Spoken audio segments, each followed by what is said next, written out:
Good morning, everybody. Today is Friday, 28 September, year 2007. We are going to study another diamond-like discourse, not diamond discourse, but it is very much like diamond, very powerful, full of meaning. And I don't think you will forget this title of this discourse. It is called Canki Sutta. You remember peanut butter, chunky peanut?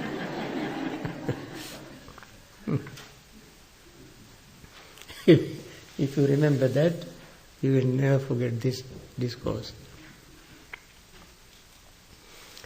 And the material we are going to cover also is unforgettable material. For these two reasons, you will should not forget this discourse.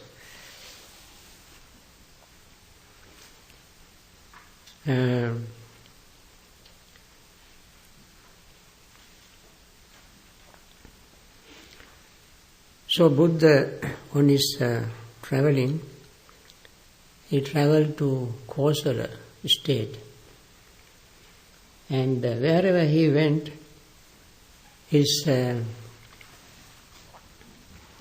reputation heralded him. Her reputation goes before he went.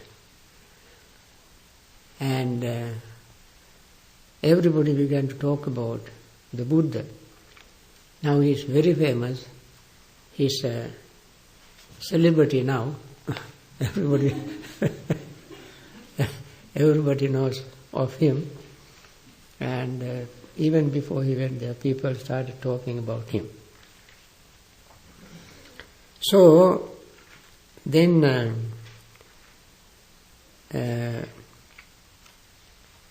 Buddha stayed in a place called Opasada,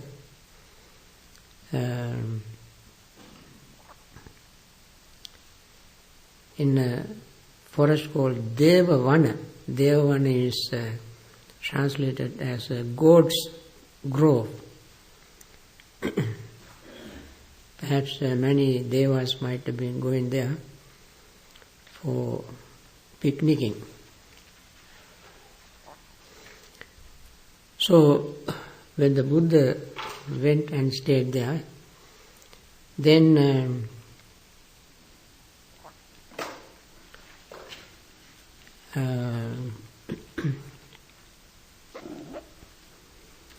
there was a Brahmin called Canki ruling over Opasada, and that was the crown property. That was rich grassland, woodland, waterways, grains, and royal endowment. This king, Canki, is the owner of that property given by King Kosala for his service, because this man must have been very obedient, loyal, a servant of King Kosala, so he gave this as a gift. So he was living there. Then Opasada heard, you may turn to Sutta 91, what he had heard.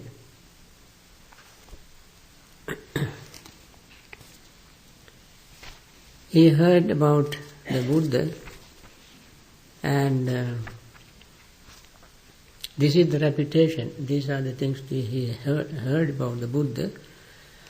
The recluse Gosama, the son of Sakyans, who went forth from a Sakyan clan, has been wandering in the country of the Videhans, with a large, in this case, in the large country of Opasada's country, not Videha, with a large sangha of bhikkhus, 500 bhikkhus. These numbers we have to accept with little pinch of salt, because they rounded figures there must have been large number of bhikkhus going with the Buddha. Because if 500, 600 bhikkhus invade the village would go bankrupt because they have to feed all these monks. So it certainly must have been large number of bhikkhus. Now a good report of Master Gautama has been spread to this effect. The Blessed One is accomplished, fully enlightened, perfect in true knowledge and conduct, sublime, knower of worlds, incomparable leader of persons to be tamed, teacher of gods and humans, enlightened, exalted. This is what we say, Itipiso Bhagava Araham Samma Sambuddho, etc. This is the translation of that passage.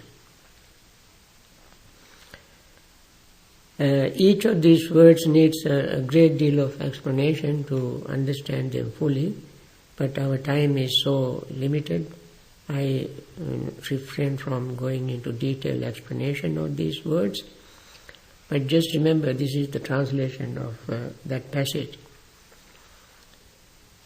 And he declares this world with its gods, its Maras and the Brahmins, the generations with its recluses and Brahmins, with its princes and its people, which he has himself realized with direct knowledge. This also is a very standard passage, repeated in many sutras, to describe the way how the Buddha was, how he teaches Dhamma. He teaches the Dhamma that is good in the beginning, that is Adi Kalyana, that is excellent in the beginning, good in the middle, Majjhima Kalyana, good in the end, Pariyosana Kalyana, with the right meaning and phrases, Sattang, Sabhyanjanam, and he reveals a holy life that is utterly perfect and pure. Parisuddham Brahmacharyam Pakaseti.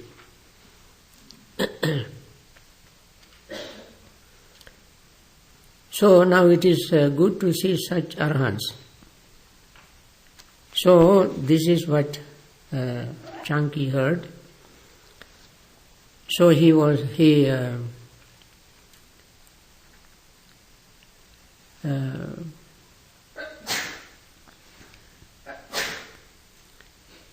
Brahmins householders of Upasada set forth from Upasada in groups and bands and headed northward to God's grove, the solitary grove where the Buddha was living.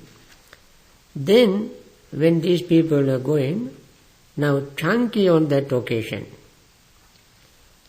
had retired to his upper story of his palace for his midday rest.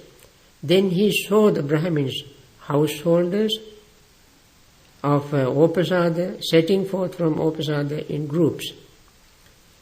So you can see that through his window he saw these people going to see going somewhere.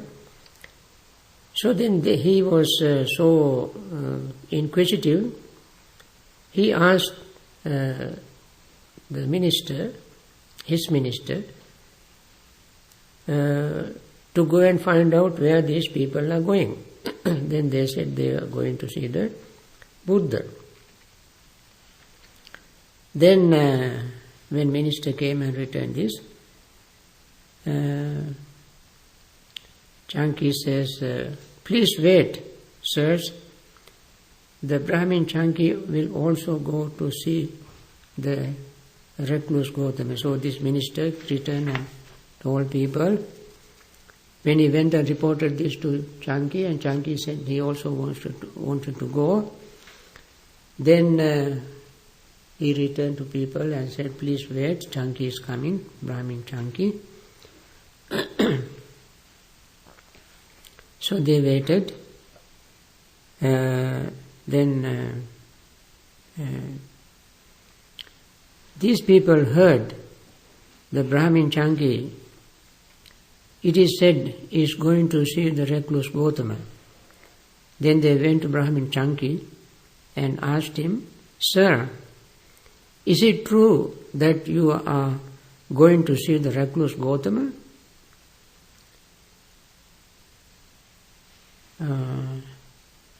"So it is, sir. I am going to see the recluse Gautama." Now there is a very interesting conversation. These people try to persuade Canki not to go, because Canki has these qualities, reasons, and they said Canki was well born on both sides, from maternal side and paternal side. This is very important criterion for a Brahmin to become very prominent person in his community. Number one is he must be of high caste. For this reason they said he should not go to see the Master Gautama, but Master Gautama must come and see him. Then they said Brahmin Canki is rich because he possessed a great wealth endowed from his tradition, and King Kosala has bestowed that honor on him by giving all this. Then this is another reason for him not to go to see the Buddha. Then they said Brahmin Canki was a learned person. He has learned 3 Vedas. 3 Vedas are Rig, Yajur and Sama. Later they add another Veda to make it 4 Vedas, that is Atharvan Veda. But this time they had only 3 Vedas in Hindu tradition. Rig Veda, Yajur Veda and Sama Veda. So Brahmin Canki was master of all these 3 Vedas, and they said therefore he should not go and see the Buddha. In addition, he also, together with these Vedas, he also had learned vocabulary,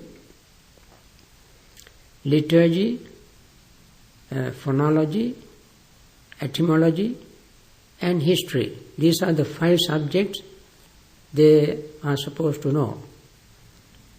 They have to have very good vocabulary to talk and teach, because Brahmin's duty is to teach.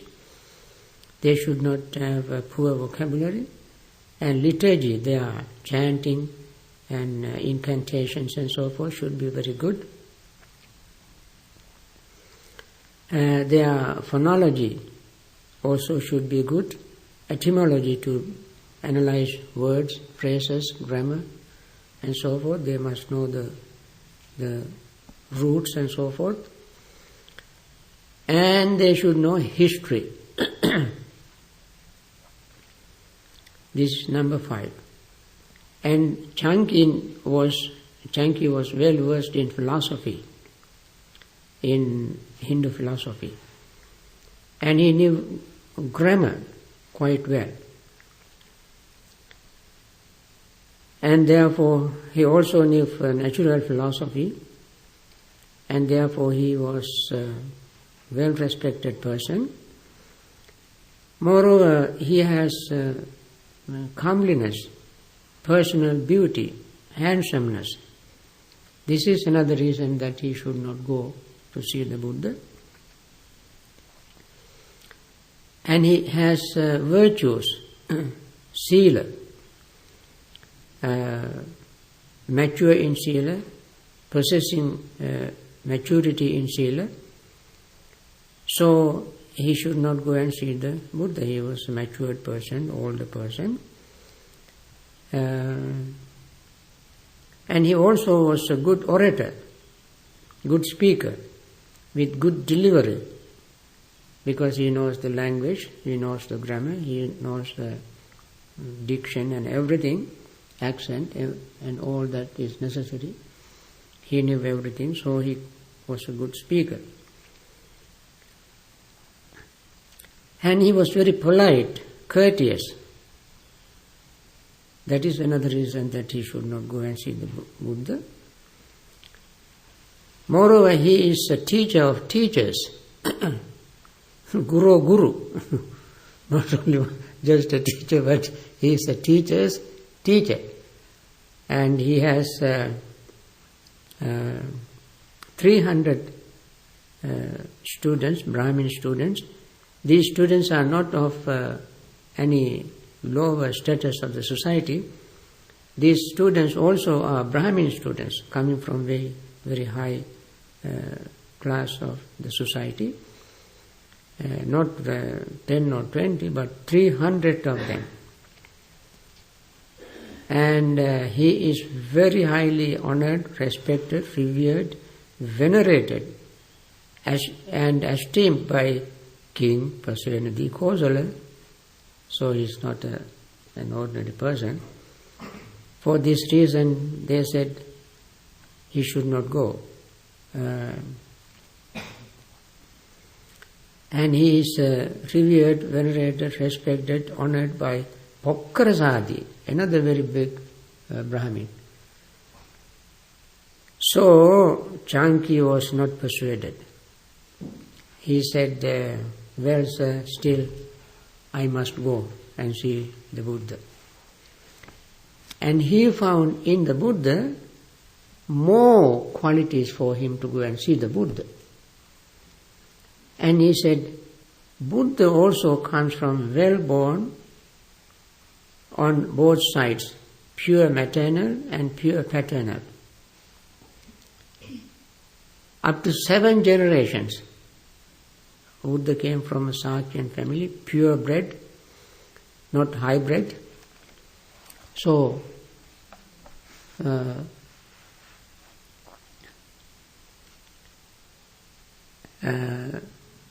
and unsurpassable, impeccable in respect of birth. So this is what Canki said about the Buddha. And the Buddha also inherited a lot of wealth. But his greatness comes not by possessing the wealth, but his greatness comes from abandoning the wealth. Canki's greatness came from holding the stocks. Buddha's greatness came from giving up stocks. And he said Buddha also is handsome, comely, but he abandoned everything. Black-haired young man, endowed with the blessings of youth, in the prime of life. He left everything and put on yellow robe. And left homeless, left the home though his mother and father wished otherwise, and wept with tearful faces. And that is one reason, another reason that he should go and see him. And the Buddha is perfect in morality. That is good reason for him to go and see him. Buddha also is a very good speaker, very erudite speaker. And he can persuade people to abandon unwholesome things and perform miracles. Desna Patihara. That is the miracle that Buddha even recommended us to perform. And Buddha, he said, is very courteous, very polite,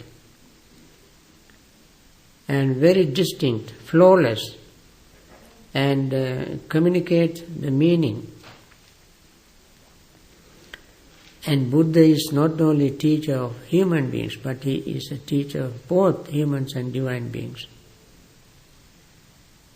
And Buddha is vita raga, no attachment, no vanity, no attachment to sensual pleasure. Then Buddha had, as he said, impeccable morality, and he has avihimsa, compassion,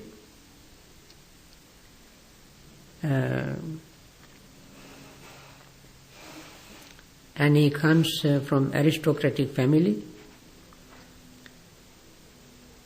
and people visit him from afar, from very far away places to see him, and he is very famous, and he is perfectly enlightened. So he repeated the same thing, that he is accomplished, fully enlightened, perfect, in true knowledge and conduct, sublime, knower of worlds, incomparable leader of persons to be tamed, teacher of gods and humans, and so forth.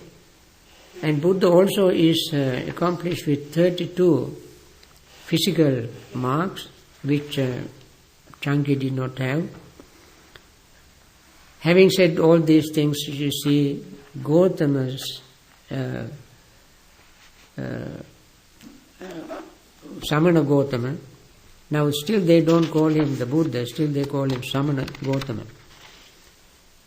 Samana Gautama, after all, is our guest.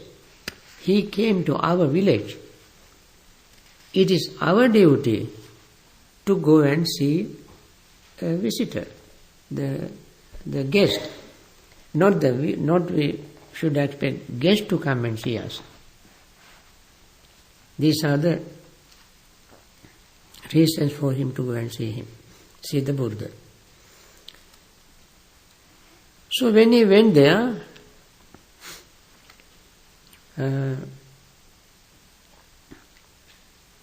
Buddha was having a discussion with him, Canki and Pokkarasadi and other Brahmins, merchants, rich people and so forth. There came a 16-year-old man, young 16-year-old teenager. When the 16-year-old came, and he was full of energy, lot of arrogance, and he began to interrupt the conversation between the Buddha and other Brahmins. So Buddha reprimanded him, don't interrupt this conversation. Then Canki said to the Buddha,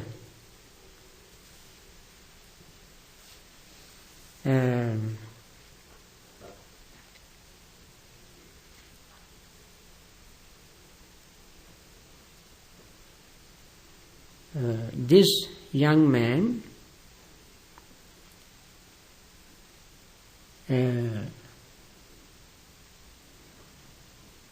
is also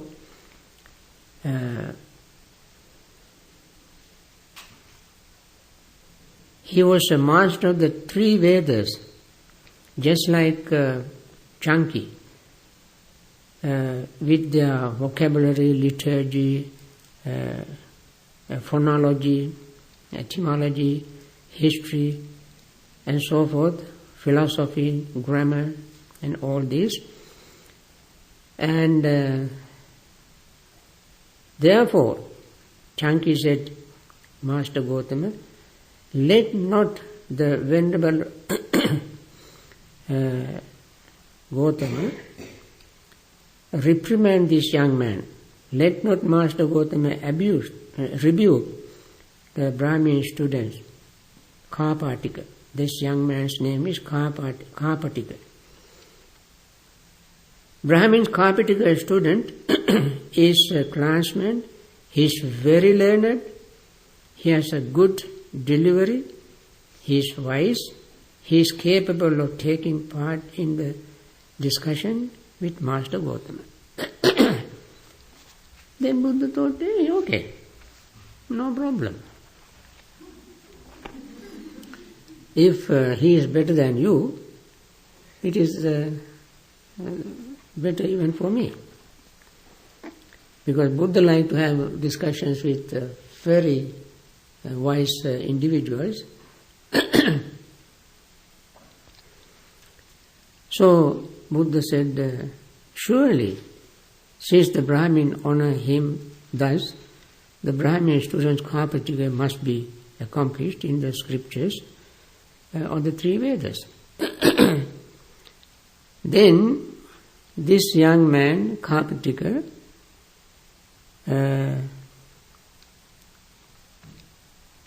thought, as soon as the Buddha caught his eyes, he would ask him a question. And Buddha knew his thought, and then straight away he looked at him, right in his eyes. Then he thought, recluse Gautama has turned towards me. Suppose I ask him a question. This is his question. And from this point onward, conversation and the discussion, the material we are going to discuss is very interesting.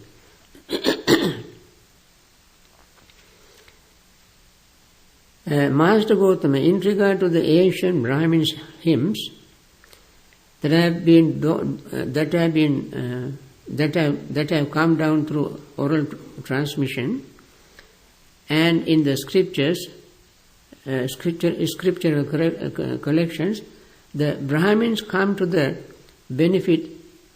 definite conclusion. Only this is true, anything else is wrong. What does Master Gautama say about this?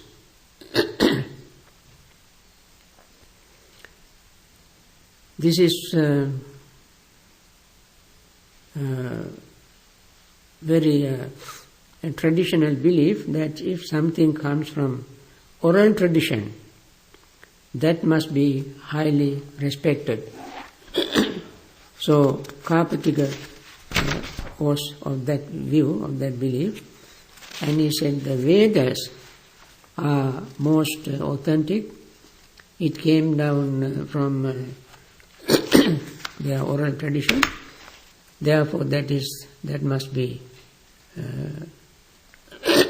very true.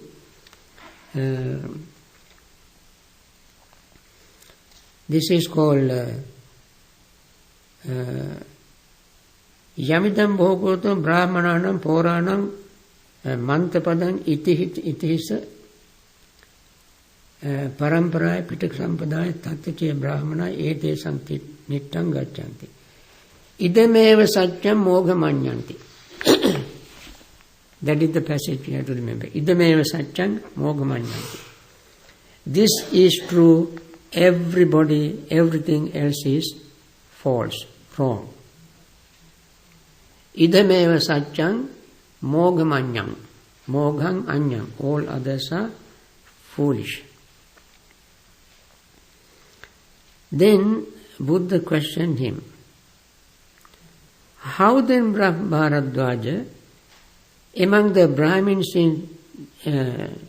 is there even a single Brahmin who says thus, I know this, I see this, only this is true, anything else is wrong?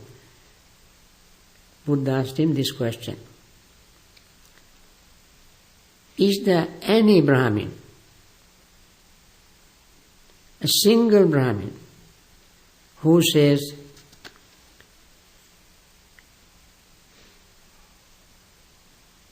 who can say, I know this, I see this, only this is true, anything. Now, what is the criterion here? he must say, I know this, I see this. Only when you know and see, you can say, this is true. Everything else is false. So Buddha asked him very directly, is there any Brahmin who can say, I know and I see, and therefore this is true, everything else is wrong?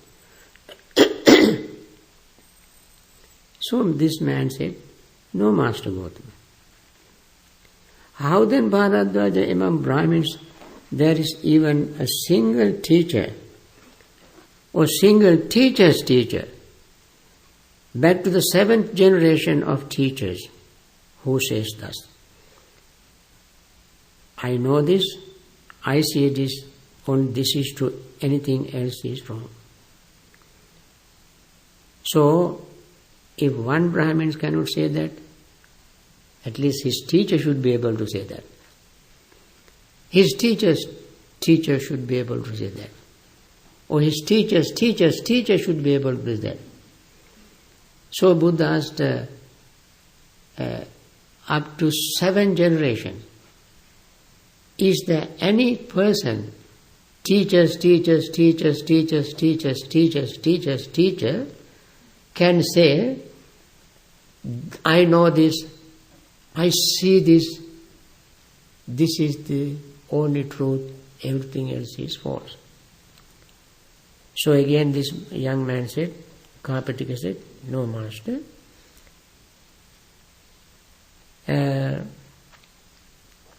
Now this young man said, in our tradition, teachers, the Brahmins, teachers, and ancient Brahmins. So he pointed out Brahmins, teachers, and ancient Brahmins. Then Buddha asked, ancient Brahmins is the creator of the hymns, the composers of the hymns, whose ancient hymns that were formerly chanted, uttered, and compiled, the Brahmins nowadays still chant and respect, repeating what was spoken and reciting what was recited. That is, then he gave the whole list of ancient teachers, ancient Brahmins, ancient teachers. List is Attaka, Vamana, Vamadeva, Vesamitta, Jamataggi, Angi Rasa, Bharadwaja, Vasetta, Kassapa, and Bhagu. These are very famous teachers in those days, and he named all of them. Naming them, he asked, did even these ancient Brahmins say thus, we know this, we see this, only this is true, anything else is wrong? No, Master Gautama.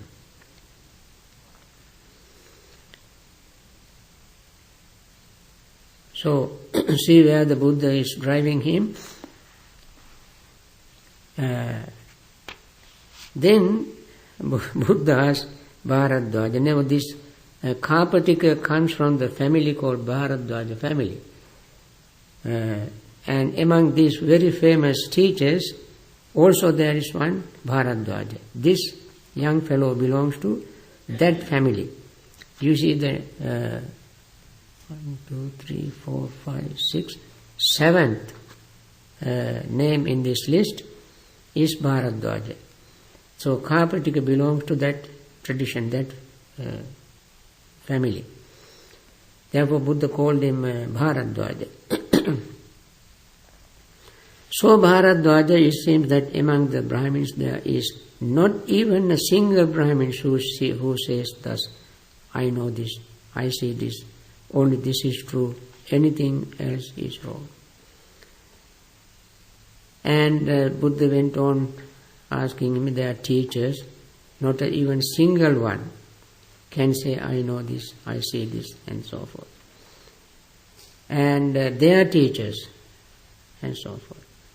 Nobody can say definitely that I see, I know, and this is true, everything else is false.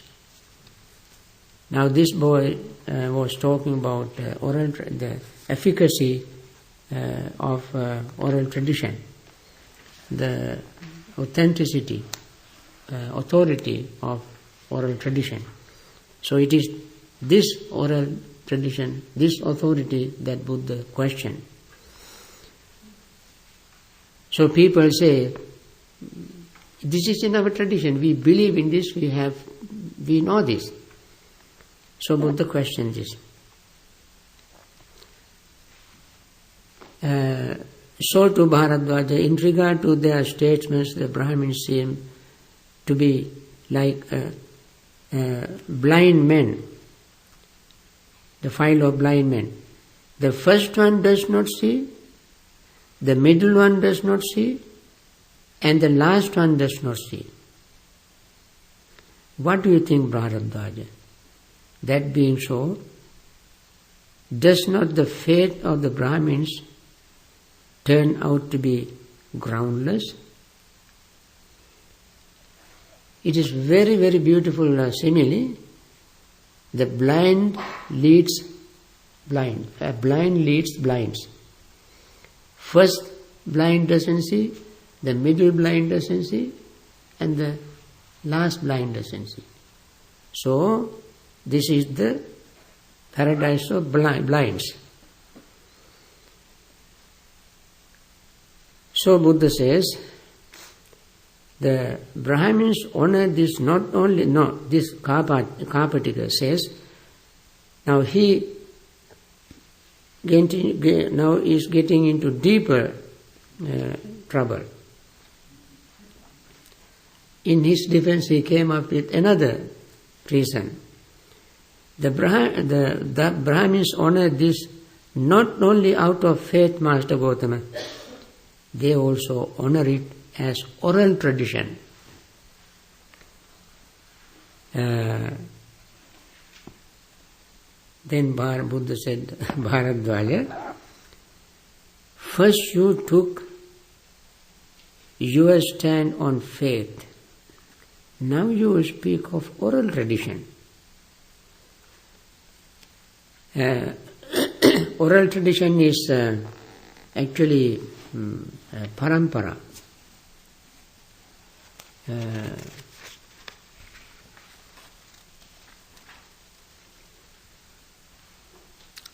Oral tradition anusava. The other is parampara. Anusava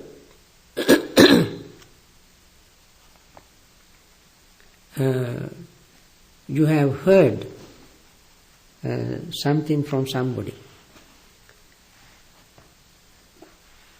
And then you hear it is sort of a rumor. You hear somebody says, and then you believe it and you repeat it, and then the third person repeats somebody, and fourth person repeats, and so forth. It comes from word of mouth.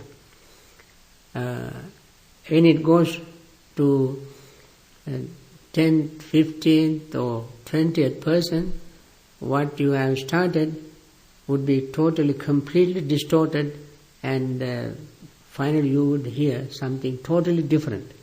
There is a very famous joke in Sri Lanka. The story is throwing up 7 crows. Vomiting 7 crows. What happened was a drunkard threw up on a feather of a crow. So another man saw it, and he went, and he did not see him throwing, but he saw him throwing up, but it landed on a little, feather of a crow. Then he saw the feather as well as the vomit, and he went out and said, I saw so and so vomited the crow's feather. Then the second person said, you know, so-and-so, I heard so-and-so said that so-and-so vomited a crow. So the second person added another crow, third person added another crow. When it went to the seventh person, it ended up throwing up 7 crows. I mean, this is very, very true. When I was one day I went to Malaysia, one monk said, you know, in this area, there is a lady, she took 7 frogs from a man's stomach. Without operating, she just did her magic and touched him and took 7 frogs from his stomach. And she's still there. I said, really? Oh yes. You like to see? Yes, I like to see. I went with him. We walked miles and miles. Sure enough, that there were many, many cars. And we went in. This lady was there, sitting in a very comfortable chair. And she spoke some English, Chinese lady. She gave us 2 chairs to sit down. And we sat just next to her. We want to get very close to her to see what she was doing. Many people lined up, they were sitting, and there was a huge stack of eggs. And she takes an egg, and she was talking with us, where did you come from, what are you doing, why are you doing here, and so forth. Just, why are you here, what are you doing here, and so forth. She was having very casual conversations with us. And then she broke an egg. Nothing. Then threw another egg. Broke. When she broke several eggs, she found in one egg little hardened part of the white of the egg. It is little hard. Then the man is sitting there. What she did, she first rubbed the egg on his body. The particular part, he says, I have a lot of pain here. So she would rub the egg here, and then she breathed again from pain. Finally, when she saw this hardened part of the white of the egg, she said, here you are, cholesterol. I removed it. And he pays her due and goes away. Another man said, I have a lot of pain here. Okay. She did the same thing. And occasionally she found, blood in the embryo of the egg. And she said, here you have blood clot. I removed it. So he paid her dues and goes. This is what she was doing. And you know how the blood is there in the embryo, in the eggs. When you break eggs, so many eggs you break, you know how blood comes to the embryo. How some white parts is hardened in the egg.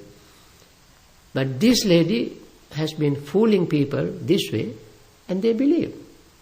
And she also has many certificates all around her room. All happens because of the word of mouth, by mere hearsay. Saint Buddha said, first you talk about faith, now you talk about mere hearsay, oral tradition. And then Buddha says, there are 5 things, Bharadwaja, that may turn out in 2 different ways, here and now. These 5 things we must remember.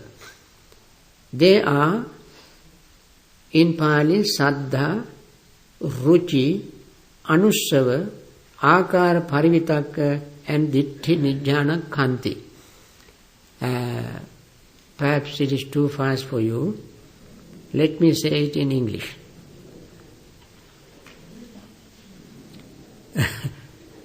First is faith. Second is approval. Third is oral tradition. Fourth is reasoned thought. it is translated as reason cogitation. Cogitation is not the common word that they use. I don't think people use the word cogitation. I have not heard people, I have cogitated. So and so was cogitating. I heard people saying, I am thinking, and so forth.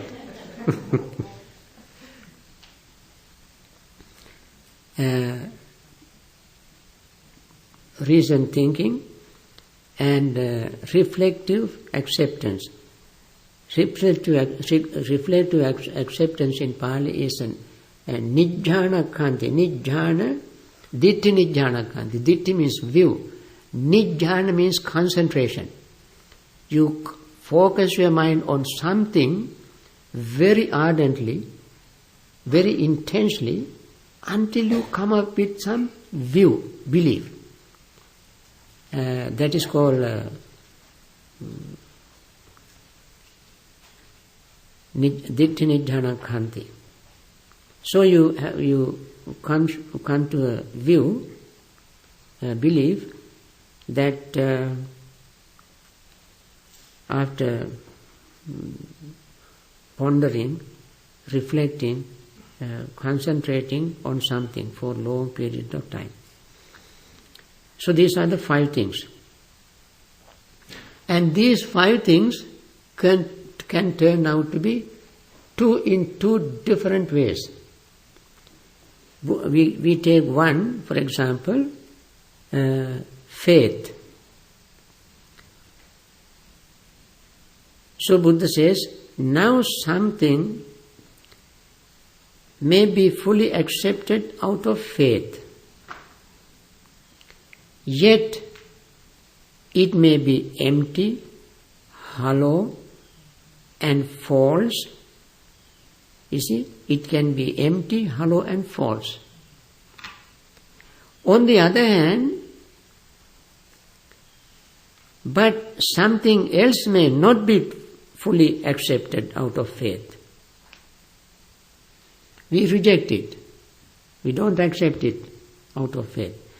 But that thing may be factual, true, and unmistaken. You see, we accept something out of faith, thinking that this must be true. It turned out to be completely false, not true, incorrect. And there may be something that we reject, no faith, we don't trust it.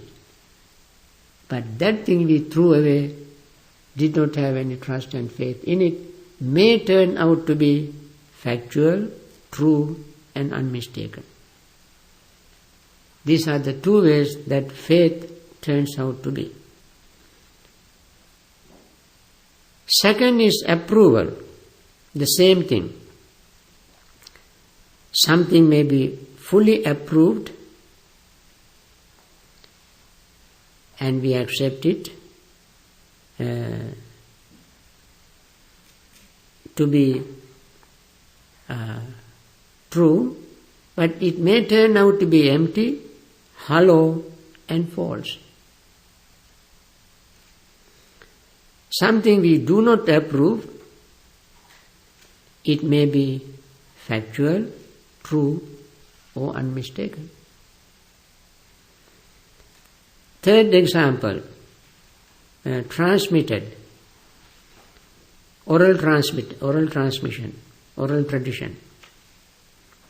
Number 3, oral tradition also we may believe to be factual, true, but unmistakable, but it may turn out to be empty, hollow, and false. There may be something which is not coming from oral tradition, which may be factual, true, and unmistaken. Fourth, well thought, cogitated or well thought. Something we have well thought, we may have some kind of deluded, distorted a perception, distorted way of thinking, and with this distortion we thought very carefully, and that may turn out to be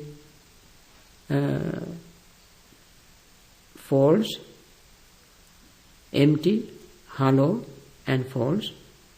But there may be something we accept casually without much thinking. That may turn out to be true,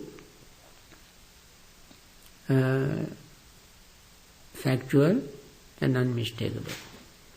Similarly, something we have very carefully pondered over, concentrated, focused our mind for long periods of time, may turn out to be empty, hollow and false. But something we have not so well concentrated may be factual, true and unmistaken. So therefore none of these things is a criterion of accepting something or judgment to make something to accept as truth, and therefore Buddha rejected. Buddha rejected all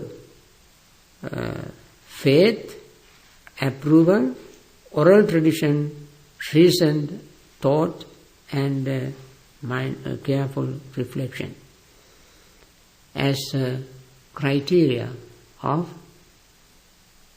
accepting something. They can be false, wrong. Then, Karpatika,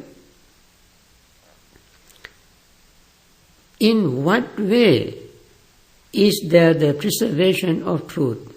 Then Buddha used the phrase just to prompt Karpatika to ask a question. What the Buddha said, it is not proper for a wise man who preserves truth to come to a definite conclusion. Buddha just injected this word, preservation, preserve, to make young man think. Then he took the clue and asked the question. But Master Gautama, in what way is there the preservation of truth? Now, in this discourse, Buddha talked about what you call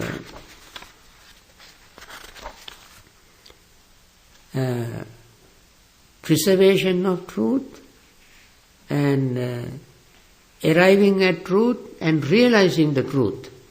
These three steps we must remember: preservation, arriving and realizing.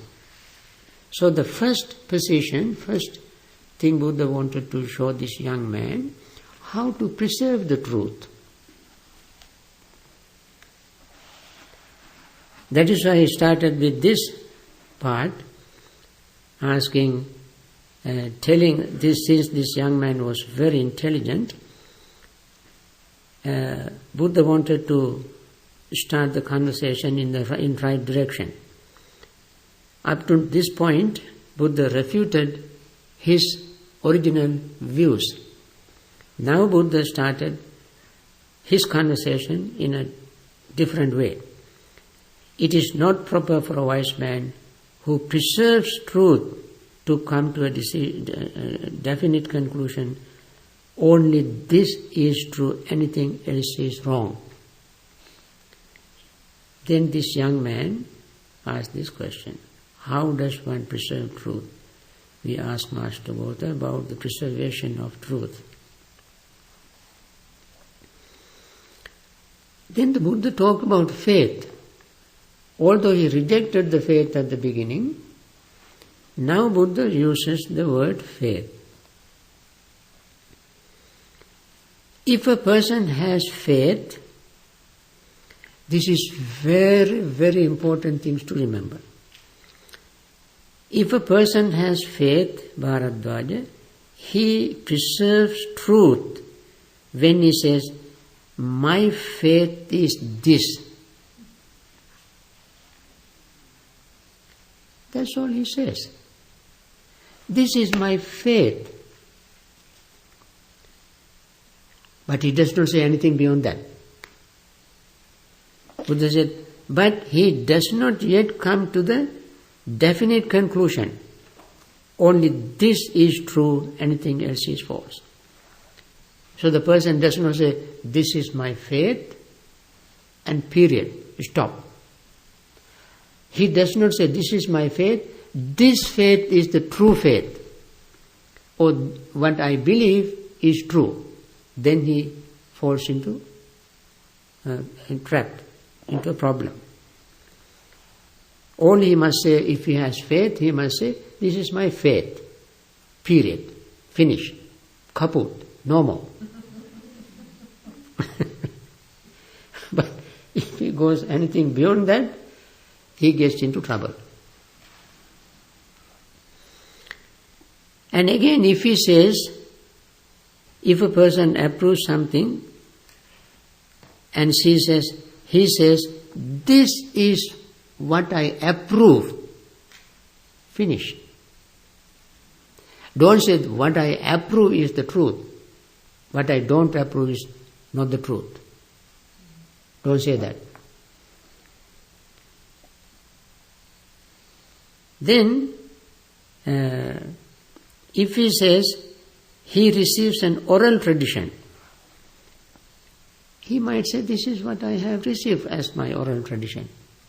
I follow my oral tradition. He is preserving the truth. But if he says, this is my oral tradition and this oral tradition is the truth, then he gets into trouble. Don't say anything beyond that. Simply stay saying, this is my oral tradition, I accept it, I follow it. So to that degree, that extent, he preserves the truth. If he tries to defend his oral tradition and reject everything else, then he gets into trouble. Similarly, this is what I have well taught. This is what I have well taught. Finish. And don't say that this is what I have well taught, therefore this must be true. If you say, therefore it must be true, then you get into trouble. We should not say, because I taught quite well, and therefore it must be true. You may have taught very well with distorted perception, with wrong information, following certain biases, prejudices. Chanda, dosha, bhaya, moha,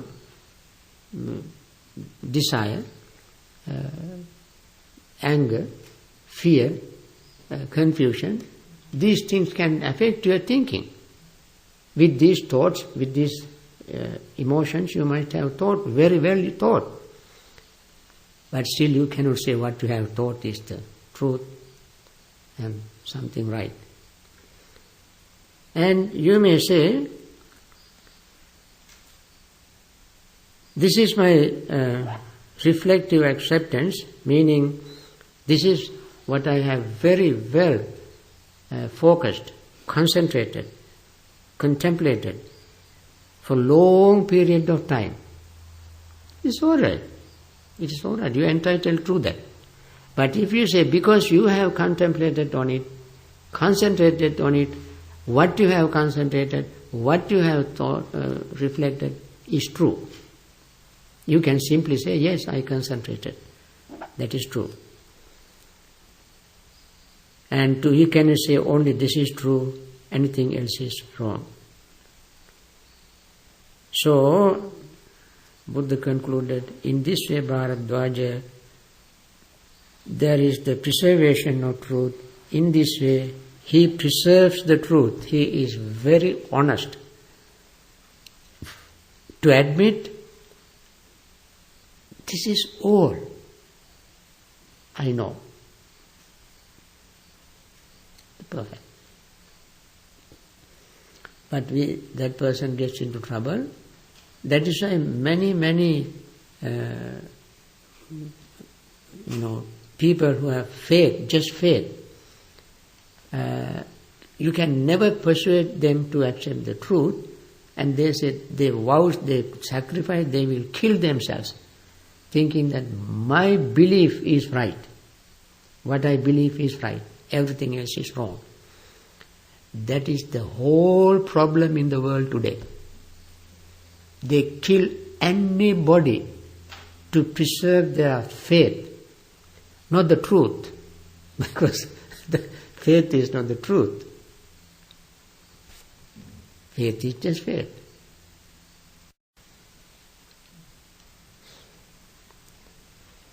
Okay?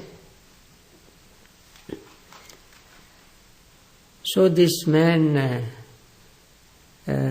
now Canki is out of the picture now.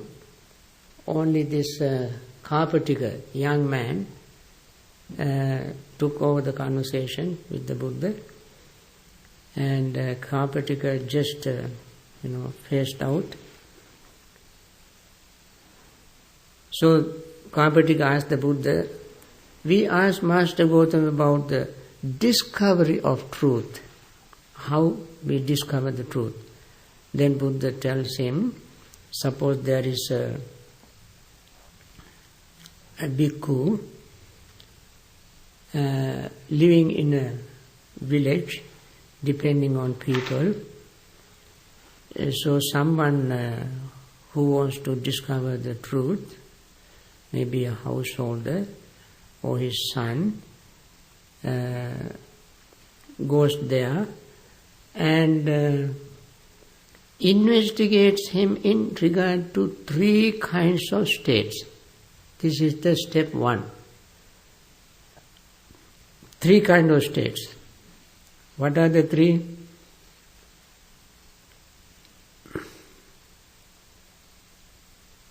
In regard to the state based on greed, in regard to state based on hate, and in regard to state based on delusion.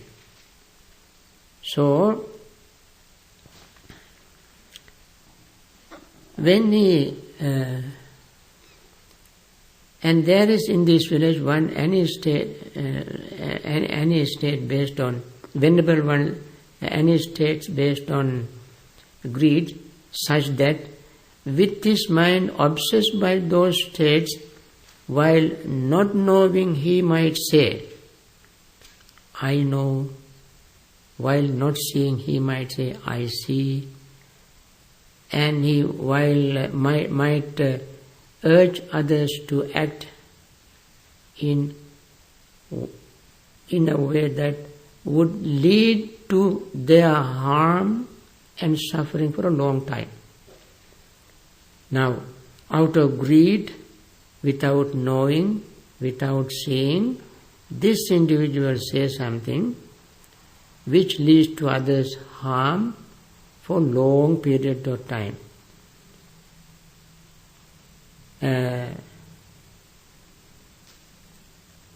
But this particular individual living in a remote village, depending on somebody, others' food, lodging and so forth, this householder goes to him and finds out, but this individual, this monk, this bhikkhu, says things in such a way that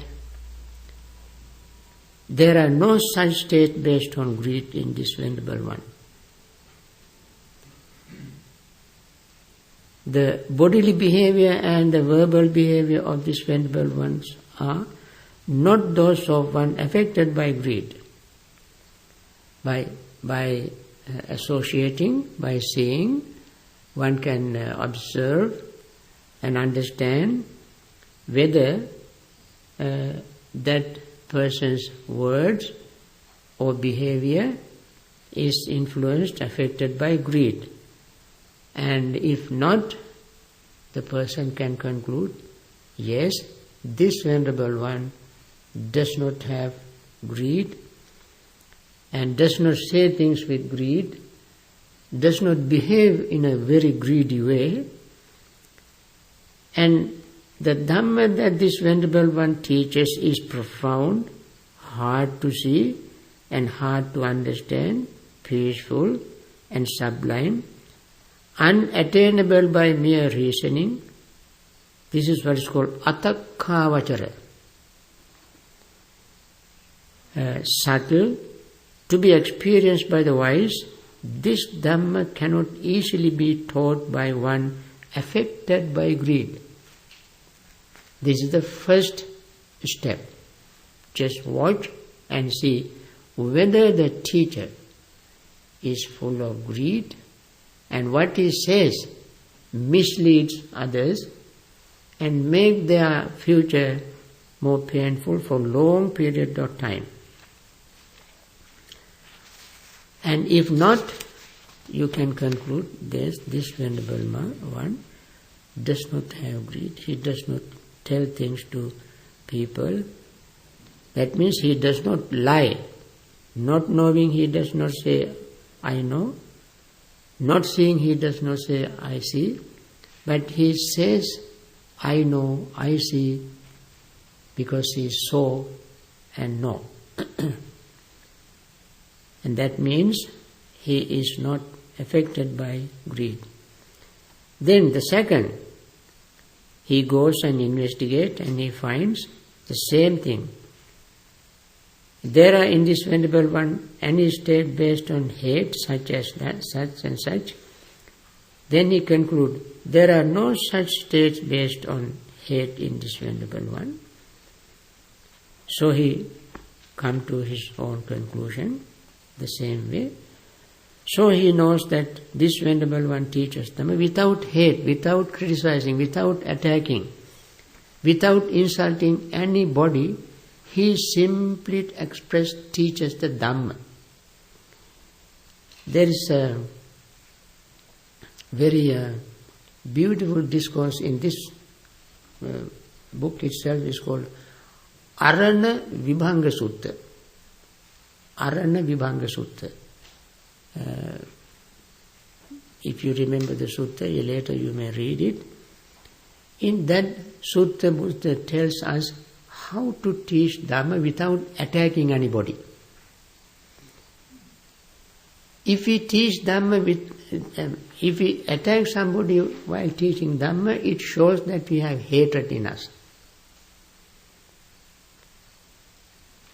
If we teach Dhamma, pure Dhamma, then we do not hate, we do not express any hateful word. We do not attack anybody, any religion. We simply teach the Dhamma. So if somebody does that, then when you observe that individual, you conclude that this person does not have hatred. This person's heart is full of love and compassion. He does not have hate. Number 3, when he has investigated him as seen that he is purified from the state based on hate. Next he investigates him in regard to states based on delusion.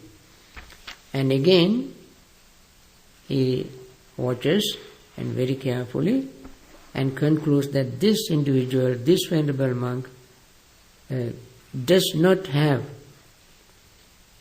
it can be venerable, non-venerable monk, it doesn't matter, we just use one word here,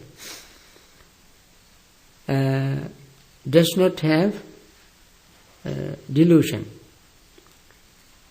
The bodily behavior is without delusion, verbal behavior is without delusion. The teacher, the Dhamma he or she teaches is without delusion. Then follows 14 other steps. These 14 also are very important to remember.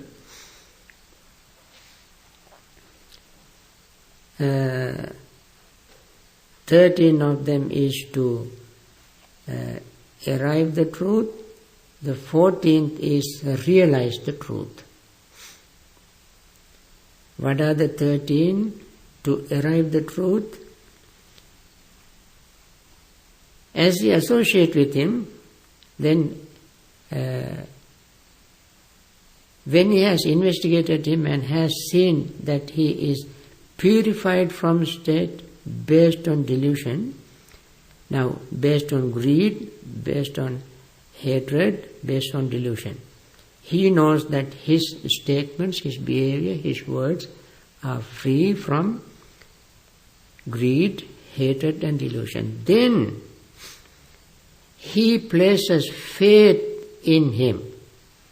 That is number one. How does faith arise in us? By seeing our Venerable One without greed, hatred and delusion. And we aspire to that state. And we are delighted, our heart lights up. Faith is called Saddha. Saddha means cleansing factor, clean the mind with open heart. Number one. Number two, filled with faith, he visits. Number two is visiting. Visiting him. Number three, pays respect to him. Pairupasati.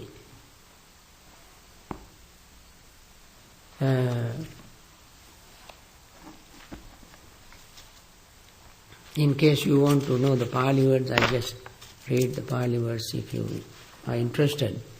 First is called Saddha. Second is called Upasankamati, visits. Third is Pairupasati. Actually it is translated as pays respect. Pairupasati means association. You associate with the person more closely.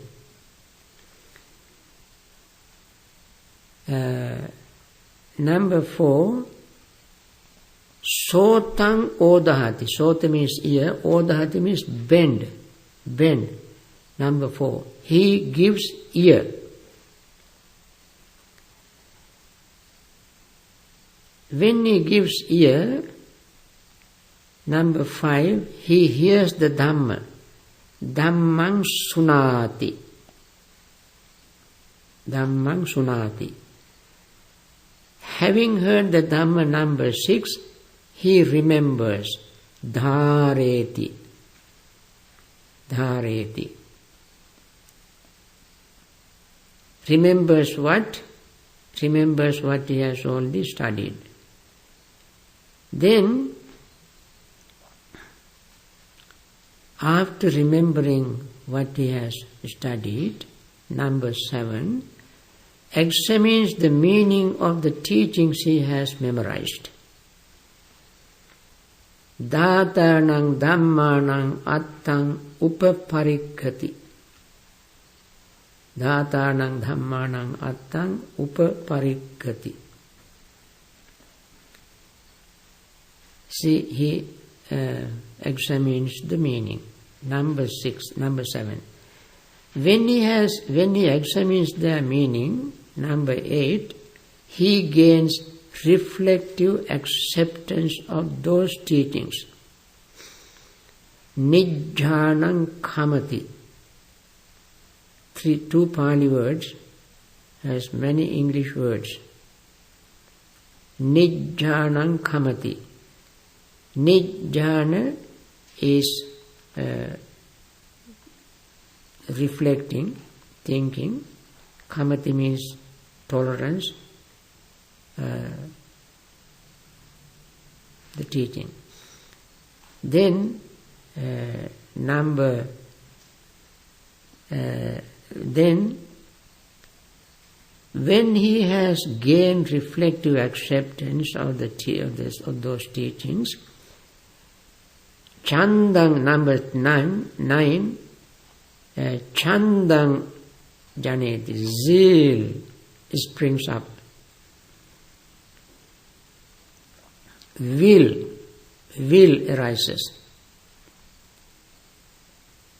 Chandang janeti.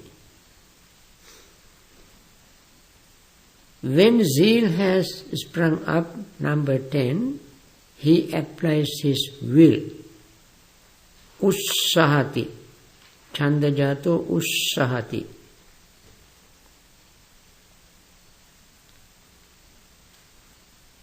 Having applied his will, number 11, he scrutinizes it. That is tulayati. Tulayati, tulana actually is, he weighs, we call kiranama in Sinhalese. We weigh it to see how good it is. Tulayati. Having scrutinized, number 12, he strives. That is padahati. You read the word padahati in the fourfold efforts. Strives. Anuppannānaṁ kusalānaṁ dhammānaṁ uppadāya chandang janeti vāyamati viryanga bharavati chittam paggannhati padahati. In that formula you can see padahati. Padahati means strives. Then, resolutely striving, he realizes with the body the supreme truth and sees it by number 14, I don't want to say now. Number 13, this is number 13. Number 13 is Paramasacchang Sacchikaroti. Kayena che Paramasacchang Sacchikaroti.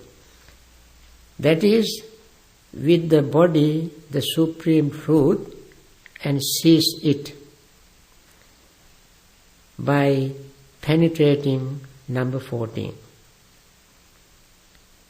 Now, penetrating is the last one, which is Satcha Anubodha, that is realizing. Up to number 13 is approach, arrival. You arrive at truth. Now, Kayena Passati,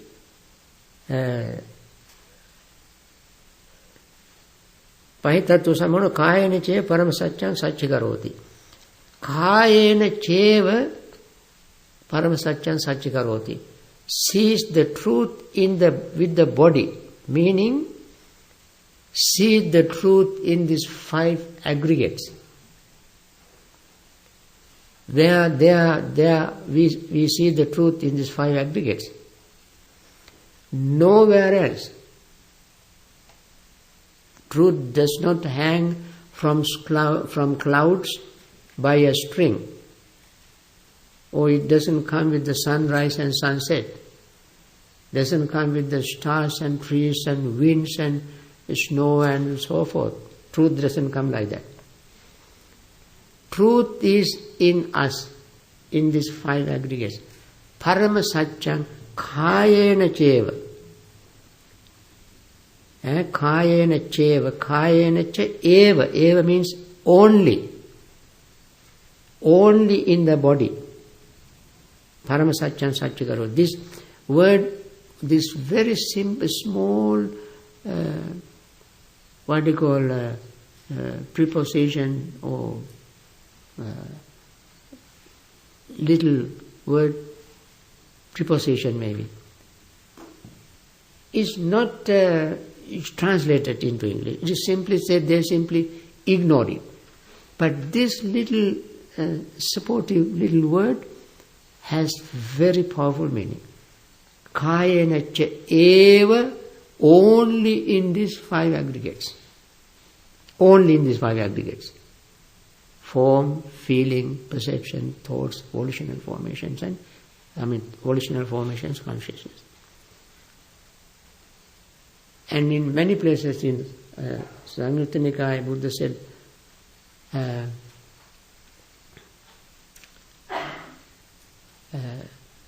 I teach you all, Buddha said, I teach you all. Sabbang desissami. Kincha bhikkhave sabbang, rupa, vedana, sanya, sankhara, vijnana. I teach you all. And all form, feeling, perceptions, volitional formations and consciousness. So the truth we see, where do we see the Noble Eightfold Path? In us. Where do we see suffering? In us. Cause of suffering? In us. End of suffering? In us. So this word kayena passati has not been heavily emphasized in any translation. Because we always must come inside. Ehi passika means come inside, within ourselves, to see this truth in ourselves.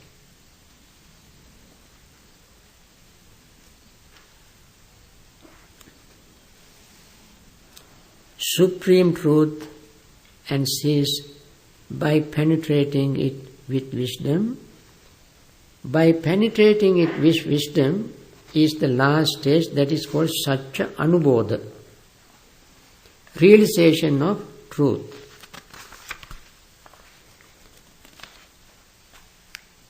So Bharadwaja asked the Buddha, after all this, in this way, Bharadwaja, there is the discovery of truth. See, this is the discovery of truth. In this way one discovers truth. In this way we describe the discovery of truth. But as yet there is no final arrival at truth. Then Kapatika asked the Buddha, in what way does one finally arrive at truth? We asked Master Gautama. Then Buddha said, final arriving at truth, Bharadwaja, lies in the repetition, development, cultivation of those same things. That is bhavana, asevana, bhavana, bahulikarana, satyanupatti. That is why asevana, bhavana, bahulikarana. 3 words. Asevana, repetition, bhavana, development, and bahulikarana,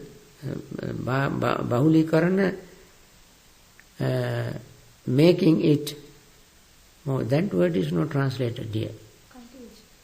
Cultivation is what you call bhavana. No, bahulikam is development, cultivation, bhavana development, right?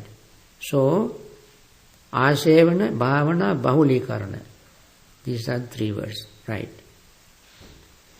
Asevana means repetition, bhavana development, bahulikarana cultivation.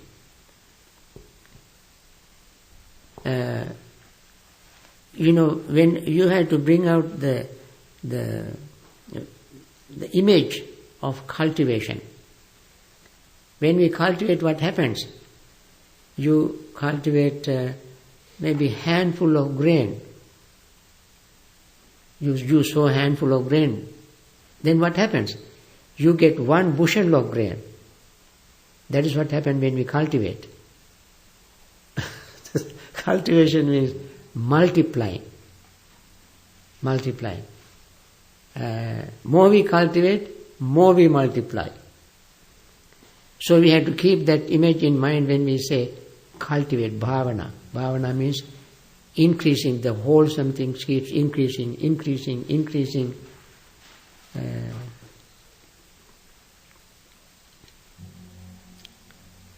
Bhavana.